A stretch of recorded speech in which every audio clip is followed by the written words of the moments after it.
My name is Devan Kurr, and today I will be talking about mind blindness, or including temporary autism. This is when a person has difficulty reading a situation because their first impression apparatus is not being effectively used.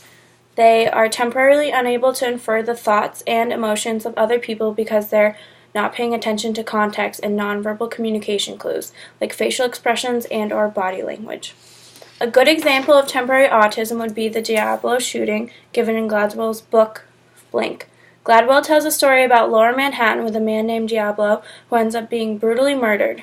4 police officers were patrolling when they saw Diablo standing out on the street and approached him, specifically because he looked suspicious for leering his head around the corner of the wall.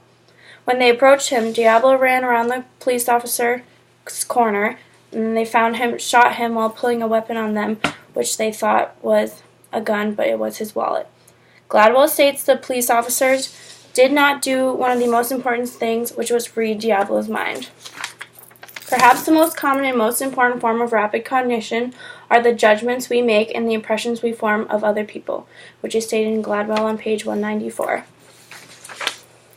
Temporary autism is used because in high-stress situations, the brain sometimes will not correctly read the correct emotional responses. Like autistic patients read their environment literally, sometimes reading situations wrong. They do not, like others, seem to watch people's eyes, sometimes when they are talking, to pick up on all those expressive nuances.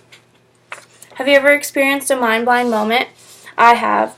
From a small survey I took, out of 8 to 10 people said they have experienced a mind-blind moment, or temporary autism.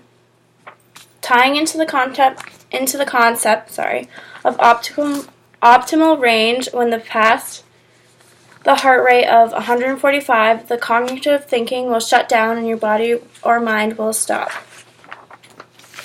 One lesser example of temporary autism, or a failure to correctly read facial expressions, would be if you and your friend were biking and you accidentally ran into them, knocking them off their bike, and first read their facial expressions as anger when it was actually fear. All sources are located in the down bar.